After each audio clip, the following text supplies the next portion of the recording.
Narcissistic abuse and gaslighting change you in ways that you just don't see until it's too late.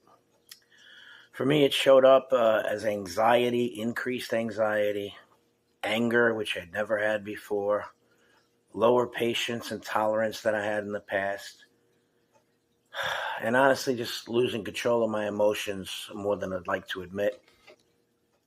But the moment that I realized how deep the manipulation ran was when my ex blocked our daughter from getting the ADHD medication that she needed. Every doctor said she needed it that we had went to, and they were all part of our team. The gaslighting around that happening, it almost broke me. See, when my daughter was 5, both her pediatrician, who was an expert with ADHD, along with her pediatric neurologist, mentioned that she might need ADHD medicine in the future. They weren't pushing it at the time. They were just preparing us for it and letting us know. And my daughter was high functioning, but they did say that by the 3rd grade, she may need help with the attention and concentration, especially as the work got more difficult. Now, my ex immediately dismissed this. No research, no data, no discussion, no statistics, just an automatic no. Not because she knew something that the doctors didn't, or she had some kind of expertise, but because narcissists don't believe anybody knows more than they do. And it doesn't matter what the subject is. We waited, and the doctors were in agreement for us waiting at that time, but we would go see our pediatrician regularly, like the average person, but we would also see the pediatric neurologist every 6 months. My daughter was doing okay and was getting tougher as she was getting older. We watched her go through the 2nd grade, and she was starting to show some struggles. And by the time that she approached the 3rd, every professional in her life, the doctors, the teachers, even the specialists and the specialized teachers that we had, all said the same thing. She needs that medication to reach her full potential. The medication helps with concentration, where you can concentrate for longer periods of time, which is what you need when the work gets tougher in school. I think everybody knows that. And that's when the gaslighting started, and it was hard. Every time I brought the subject up, my ex would either change the subject or twist the conversation into an argument about something totally unrelated. This is a form of gaslighting that, unfortunately, now over the last 14 and a half years, I'm all too used to. Suddenly the topics that she was talking about wasn't about what our daughter needed. It was about how I was controlling, and I thought I knew everything, and I wanted to tell everybody what to do, and I was overreacting, and I was making up issues that didn't exist. Anybody think this sounds familiar? I'm sure if you've dealt with narcissists or gaslighting, you do.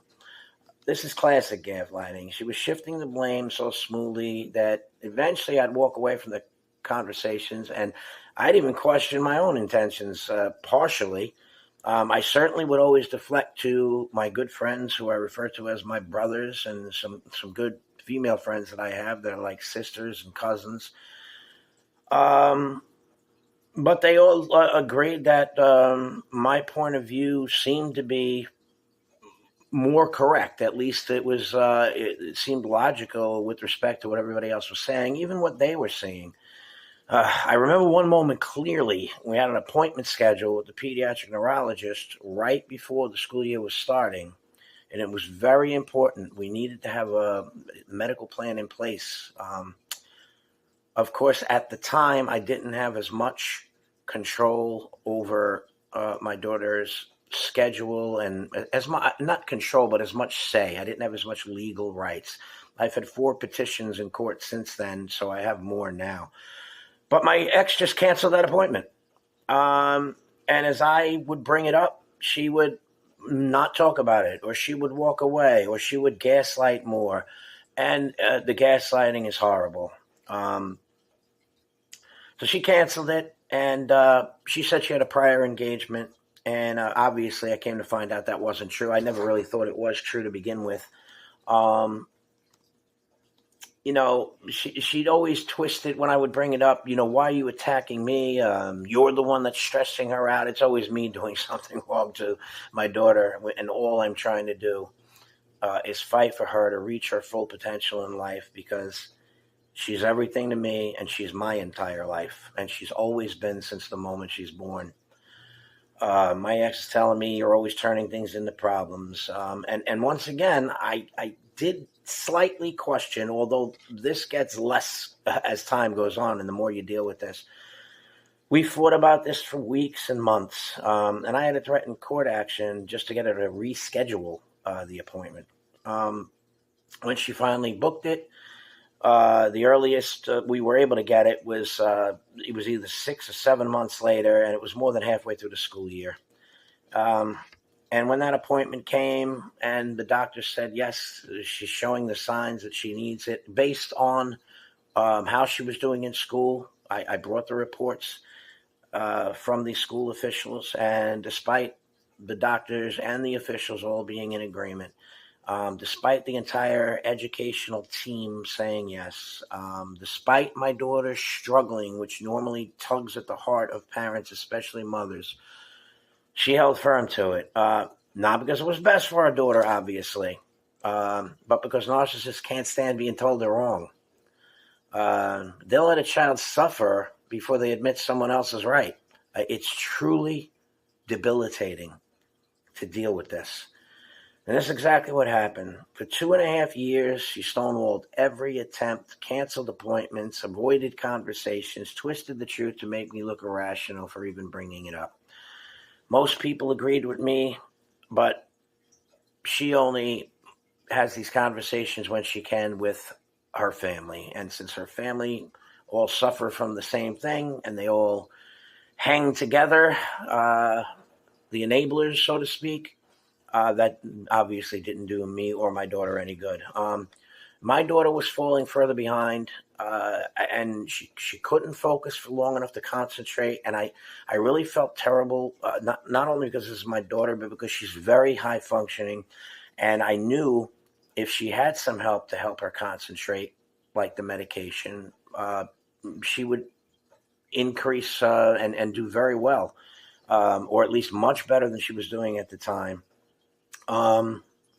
She wasn't going to be able to reach her full potential this way, and it's just a terrible thing to go through.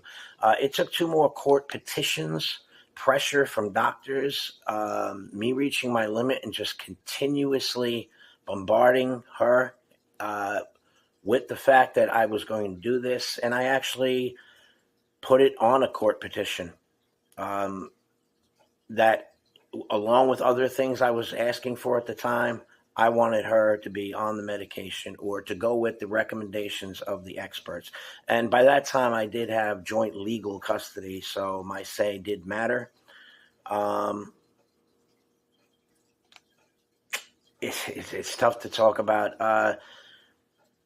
She finally agreed. One of the court petitions, she said she was going to do it, and then I was dropping the case, and then she wouldn't do it. So I had to bring up another court petition and bring it to it, and she finally agreed. And here's the part that, or one of the parts that gets you, is the improvement was immediate.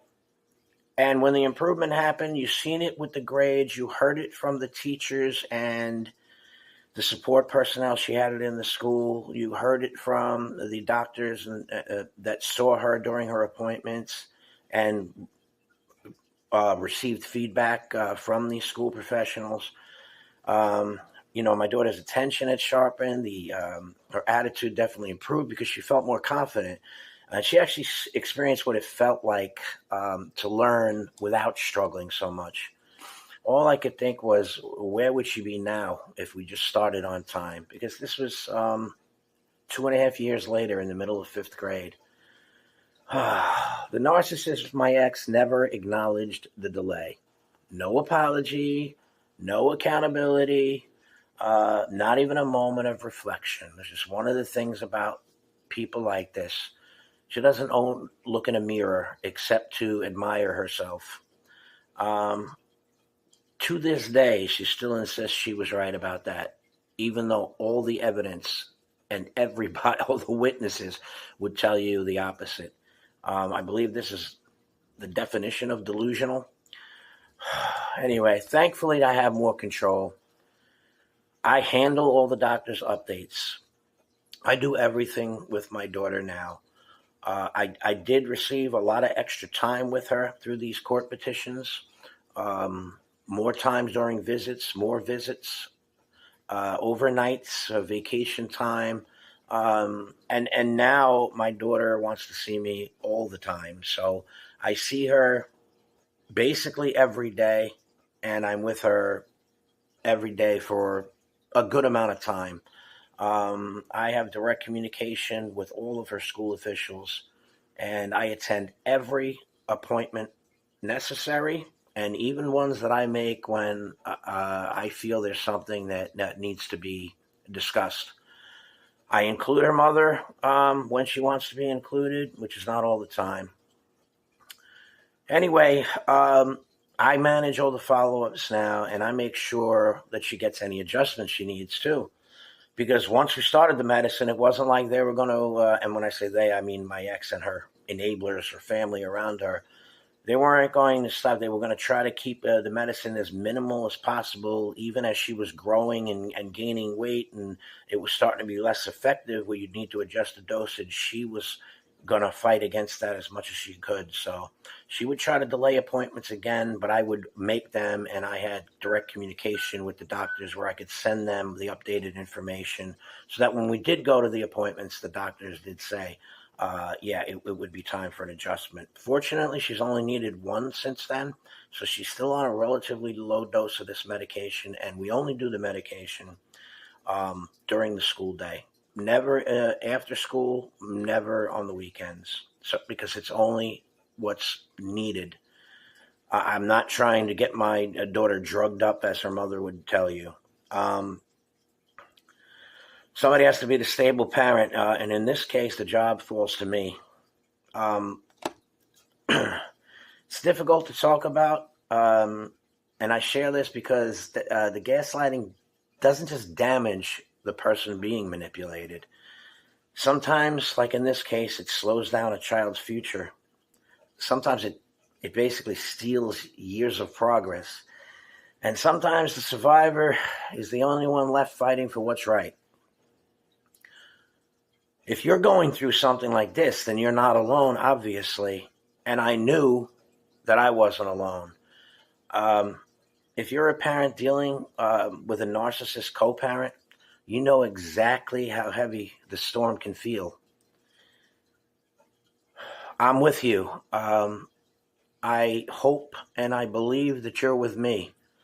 I will make follow-up videos to give you updates, not only for my daughter, but just to tell more stories of things that have happened over the years. If something doesn't happen every day, it certainly happens several times a week. And this is 14 and a half years now, 6 together and 8 not together. And that's one of the toughest parts about this for me is when you've gone through this and you've been with a narcissist in a narcissistic relationship, if you actually reach out for help and see professional helps like psychologists or psychiatrists or even social workers, even when you go to support groups, you come up with one final conclusion, and that's the only way to actually escape this and fully heal is to go no contact.